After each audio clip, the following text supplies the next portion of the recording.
అలా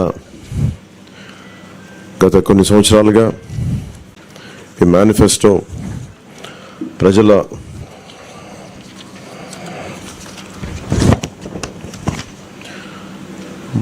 తెలుగుదేశం పార్టీకి జనసేనకి రెండు పార్టీలకి ముఖ్యంగా వచ్చిన రిప్రజెంటేషన్స్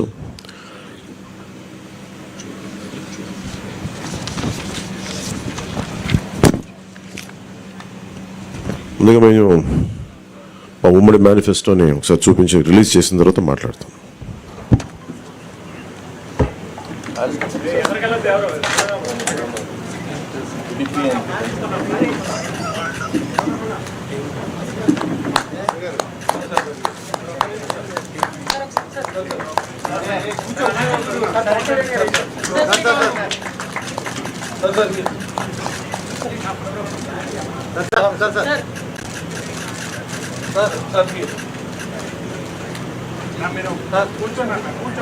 కూర్చోవాలన్నా మీరు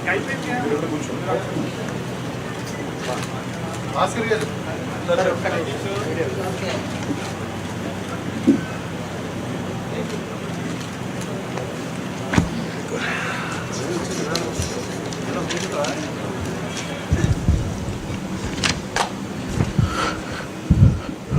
ఓకే.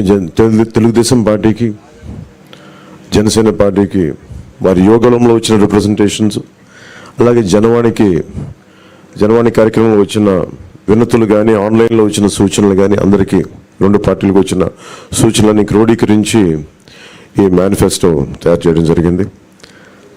ముఖ్యంగా రాష్ట్ర ప్రజల నేటి అవసరాలను తీరుస్తూ రేపటి ఆకాంక్షలకు సాకారం చేసే ఈ మేనిఫెస్టోని కూటమి ప్రభుత్వం పటిష్టంగా దీన్ని అమలు చేస్తుంది. దీంట్లో ముఖ్యమైన అంశాలు ఏమేమి తీసుకున్నామంటే, ఆంధ్రప్రదేశ్ ప్రజల భవిష్యత్తు ఆల్మోస్ట్ కత్తి మనపైన వేలాడుతూ ఉంది. ప్రపంచంలోనే అత్యంత శక్తివంతమైన తెలుగు జాతి నేను ఆంధ్రప్రదేశ్ పరిస్థితిని చూసి తలదించుకుంటుంది. లూటీ కోసమే 13 లక్షల కోట్లు అప్పు చేసి రాష్ట్ర ఆర్థిక వ్యవస్థను దివాళా తీయించారు. గత 5 ఏళ్లుగా అన్ని రంగాల్లో రాష్ట్రం తిరోగామి దిశలో పయనిస్తున్నది. సమాజంలో ఎటు చూసినా అభద్రత, అశాంతి, హత్యలు, ఆత్మహత్యలు కనిపిస్తున్నాయి. ధరలు, పన్నులు, ఛార్జీలు, అప్పుల బాధుడితో ఒక్కో కుటుంబం పైన దాదాపు 8 లక్షల భారం మోపారు. 10 రూపాయలు ఇచ్చి 100 రూపాయలు కొట్టేస్తూ పొద్దున్నే పథకం కింద డబ్బులు ఇచ్చి సాయంత్రం సారా కింద పట్టుకెళ్ళిపోయే ఈ ప్రభుత్వం చేస్తూ ఉన్నారు. పట్టభద్రుల నిరుద్యోగంలో 24% దేశంలోనే ఏపీ మొదటి స్థానంలో ఉంది. రైతుల ఆత్మహత్యల్లో 3వ స్థానంలో, 18 ఏళ్లలోపు బాలికలపై జరుగుతున్న అత్యాచారాల్లో 2వ స్థానంలో ఉంది. పోలవరం నదుల అనుసంధానాన్ని గోదాట్లో ముంచేశారు. సంపద సృష్టి, ఉపాధి కల్పన కేంద్రమైన ప్రజా రాజధాని అమరావతిని విధ్వంసం చేశారు. SC, ST, BC, minority sub plan నిధుల్ని 1,00,000 కోట్లు దారి మళ్లించారు. ఇక అన్నా క్యాంటీన్లు కానీ, నిరుద్యోగ భృతి కానీ, పండగ కానుకలు లాంటి 100కి పైగా తెలుగుదేశం ప్రభుత్వ సంక్షేమ కార్యక్రమాలు రద్దు చేశారు. ముఖ్యంగా గత కొద్ది రోజులుగా నేను మాట్లాడుతాను ల్యాండ్ టైటిలింగ్ యాక్ట్ పేరు మీద. పట్టా పుస్తకాల మీద ఆంధ్రప్రదేశ్ రాజముద్ర తీసి జగన్ ఫోటో వేయించుకొని తన అచ్చరాగైన పనులు చాలా చేస్తూ లక్షలాది ఎకరాల ల్యాండ్ టైటిలింగ్ యాక్ట్ పేరు మీద లక్షలాది ఎకరాలని ప్రజల ఆస్తులను కబ్జా చేస్తున్నారు. ల్యాండ్, శాండ్, వైన్, మైన్, గంజాయి, డ్రగ్స్, ఎర్రచందనం, రేషన్ బియ్యం మాఫియాలతో దాదాపు 8 లక్షల కోట్ల ప్రజాధనాన్ని కొల్లగొట్టారు. స్థానిక సంస్థల ఎన్నికల్లో బీసీ రిజర్వేషన్లని 10% కోత కోసి 16,800 రక్కి రాజ్యాంగ పదవులకి బీసీలకి దూరం చేశారు. విషపూరిత మద్యం పోసి 35 లక్షల మంది ఆరోగ్యాలను నాశనం చేశారు. 30,000 మంది ప్రాణాలు తీసి వారి భార్యలకి పసుపు తాడులు మంట కలిపారు. గృహ నిర్మాణం పేరుతో పేదల్ని అప్పుల పాలు చేశారు. ప్రశ్నించిన ప్రతిపక్షాలు ఎస్సీ, ఎస్టీ, బీసీ, మైనారిటీలని 600 మందిని హత్య చేశారు. వివేకానంద రెడ్డి గారి హంతకుల్ని ఇంకా కాపాడుతూనే ఉన్నారు. స్థానిక సంస్థలకు కేంద్రం ఇచ్చిన 12,000 కోట్ల రూపాయలని దారి మళ్లించారు. గ్రామ పట్టణాభివృద్ధిని దెబ్బతీశారు దారి మళ్లించి. ఈ విధ్వంస పరిస్థితులను చక్కదిద్ది రాష్ట్రాన్ని గాడిలో పెట్టేందుకే ఎన్నికల రూపంలో ఒక అవకాశం మన ముందుకు వచ్చింది.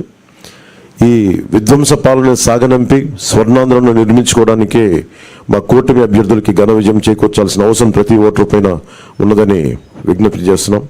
తెలుగుదేశం పార్టీ చేసిన సూపర్ 6, అలాగే జనసేన ప్రతిపాదించిన షణ్ముఖ వ్యూహం, ఈ మూడిటితో కలిపి ముందుగా మేము 12తో ప్రారంభించి ఈరోజు సంపూర్ణంగా అన్ని ఎస్సీ ఎస్టీ అన్ని రకాల వర్గాలకి, ముస్లిం మైనారిటీలకి, క్రిస్టియన్లకి, అన్ని సంఘాల వాళ్ళకి, అన్ని రంగాల వాళ్ళకి చాలా సమగ్రంగా ఏర్పడిన కూటమి ఇది మన ఈ మేనిఫెస్టో. ఇది ముఖ్యంగా దీంట్లో నేను మీ దృష్టికి తీసుకొచ్చేది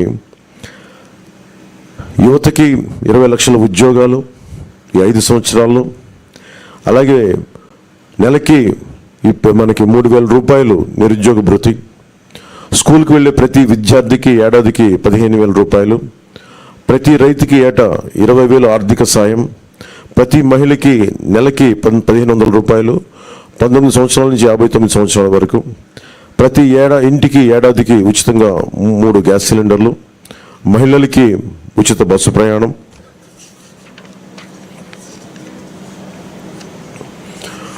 మత్స్యకారులకు సంబంధించి సముద్ర వేట విరామ సమయంలో మత్స్యకారులకు 20,000 రూపాయల ఆర్థిక సాయం, జీవో2 2017ని రద్దు చేస్తాం, బోట్ల మరమ్మతులకు కానీ ఆధునిక కమ్యూనికేషన్లకు కానీ ఆర్థిక సాయం అందిస్తాం.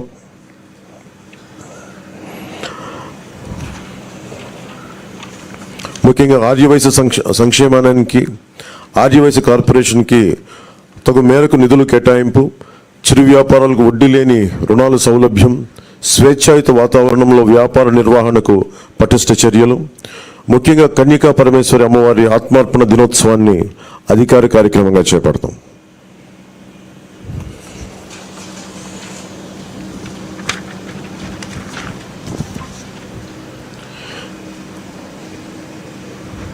ఆక్వా రంగానికి సంబంధించి అవసరం ఉన్న జిల్లాల్లో 5,000 టన్నులు నిల్వ సామర్థ్యం కలిగిన కోల్డ్ స్టోరేజ్లు, అన్ని జోన్లో ఉన్న వారికి విద్యుత్ యూనిట్కి గతంలో లాగే ₹50 సరఫరా చేస్తాం, ట్రాన్స్ఫార్మర్ల ధర తగ్గిస్తాం, ఏవియేటర్లపై సబ్సిడీ అందిస్తాం. ఏ ఇసుక కోసం అయితే దోపిడీ చేసిందో జేపీ వెంచర్స్, దానికి ప్రజల నుంచి దాదాపు 39 మంది పైగా భవన నిర్మాణ కార్మికులు చనిపోయారు. మేమందరం వారికి అండగా ఉన్నందుకు ఈ రోజున వారికి సామాన్యులకి ఇసుక అందుబాటులో ఉండే విధంగా సమగ్రమైన ఇసుక విధానం, అలాగే ముఖ్యంగా విద్యార్థులకు సంబంధించి ఎయిడెడ్ కాలేజీలు, ప్రైవేట్ పీజీ విద్యార్థులకి ఫీజు రీయింబర్స్మెంట్ పునరుద్ధరిస్తాం, కాలేజీలకి రుసుము చెల్లించే సర్టిఫికేట్లు విద్యార్థులకు చిక్కులు లేకుండా చేస్తాం. ల్యాండ్ టైటిలింగ్ యాక్ట్ని రద్దు చేసి ప్రజలకి రక్షణ కల్పిస్తాం. మిగతావన్నీ చంద్రబాబు గారు తెలియజేసుకుంటారు, గౌరవ మాజీ ముఖ్యమంత్రి.